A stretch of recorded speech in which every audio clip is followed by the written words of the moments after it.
Derja trči u Hančarinu kuću kako bi spriječila Olgu da nešto više uradi sa Čemilom. Međutim, po dolasku tamo, Derja vidi Olgu, Čemila i jednog pomoćnog radnika koji je pomogao Čemilu prethodno večer i spavao je na krevetu. Derja govori Olgi da ide, a ona će im spremiti poseban doručak, jer Olgi nije kako treba.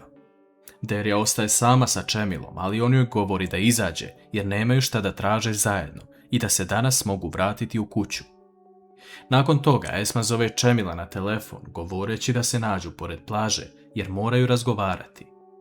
Čemil odlazi i vidi uplakanu Esmu koja govori da nikada nije trebala izaći pred Hančar i da je odlučila da se napokon skloni iz njihovih života, ali ima samo jednu posljednju molbu za njega. Esma pita Čemila da joj oprosti za sve grehe kakvi god bili, jer će jedino tako moći da ode mirne duše. Čemil govori da je napokon uradila nešto kao majka i da joj oprašta.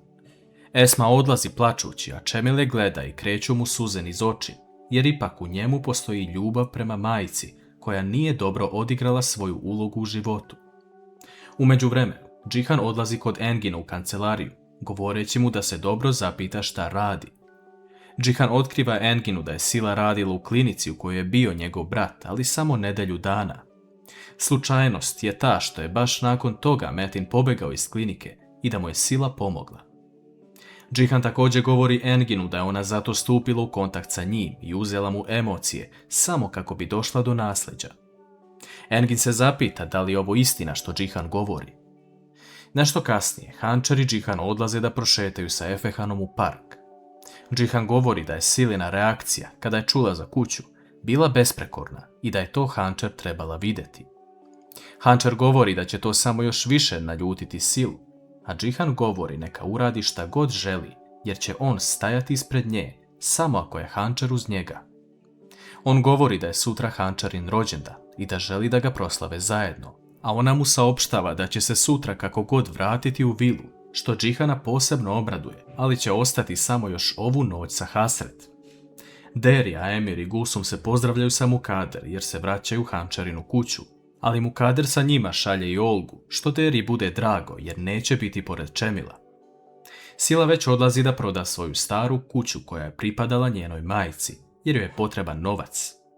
Ona angažuje agenta za nekretnine, a on joj govori da joj može pomoći sa stvarima koje će izneti napolje.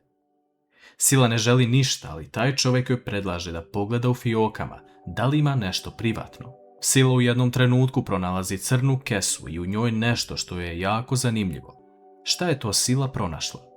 Engin zove jednog čovjeka da ispita sve o Silinom životu nakon boravka u domu, jer su mu Džihanove reči pokrenule sumnju prema njoj. Za vreme večere u vili Deviloglu vidimo kako se Metinove ruke mnogo tresu i on to ne može da zaustavi. On ne može ni da jede kako treba jer ne želi da to neko primeti. Džihan govori da je Hančar sutra rođendan i da je odlučila da se vrati u vilu. Oni će svi zajedno večerati u to ime, a Mukader nije drago što to čuje. Ona govori da se više neće mešati u njihove živote, ali da joj niko ne dolazi i da se ne žali na svoje probleme. Hančar, Esma, Ertugrul i Alije večeraju svi zajedno, jer je Esma spremila posebnu hranu kako bi ispratila Hančar sutra. Hančar se oduševi sa jednim sastojkom kojeg se seća od detinjstva. Esma govori da je to naučila od svoje svekrve, ali tada zastane u trenutku, a Ertugrul shvati da se ovdje nešto čudno dešava. Hančar govori da joj je baka spremala ovu hranu. Da li ovo može naslutiti na nešto više? Engin se vraća kući dok je Sila u svojoj sobi. On sedne na stepenicu u dnevnom boravku i uhvati se za glavu, razmišljajući da li se on oženio sa ženom kojoj je verovao ili Sila krije svoje pravo lice od njega.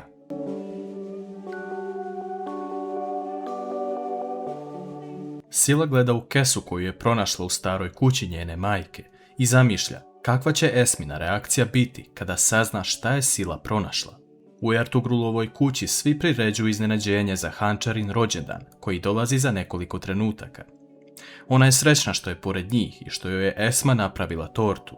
Esma kasnije češlja Hančarinu kosu, govoreći joj da ima jednu molbu za nju pre nego što ode. Šta Esma želi od Hančar? U vili Metin traži tablete jer mu se ruke još više tresu i osjeti nervozu. Sine mu prilazi pitajući od kada mu se ruke tresu a on govori da je na poslu napeta situacija i u vili ne može da podnese ovo što se dešava. Sinem mu govori da je sigurno od vitamina, a on joj kaže da bi ona želela da se reši muža preko tableta i da bi to bio sigurno dobar potez za sve u vili. Sila uveče izlazi iz kuće i odlazi kod Ertugrula dok svi spavaju.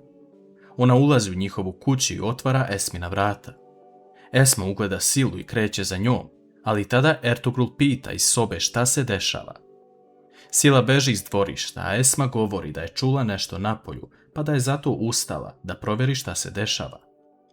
Ergin čuje Silu kako ulazi u kasne sate u kuću i pita se gde je to ona išla i zašto se vratila ovako kasno.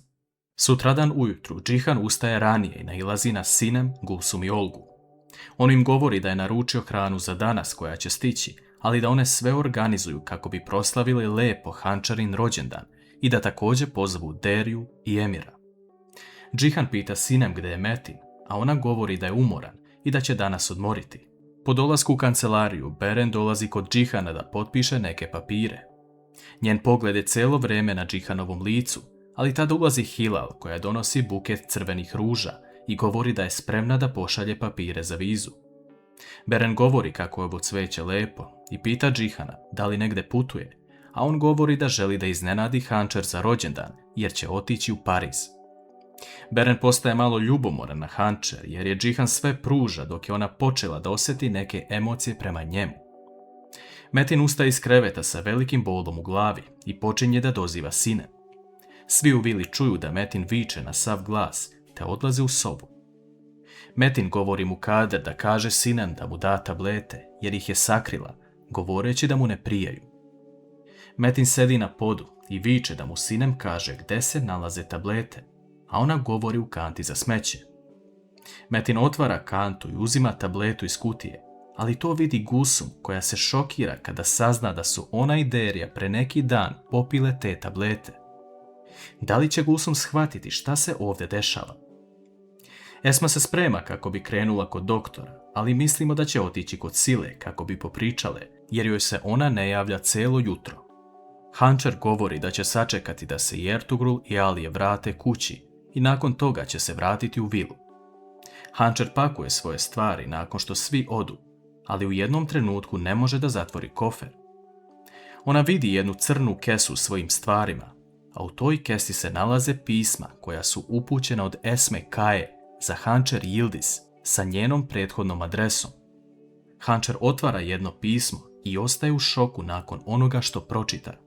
Šta je to Hančar pročitala?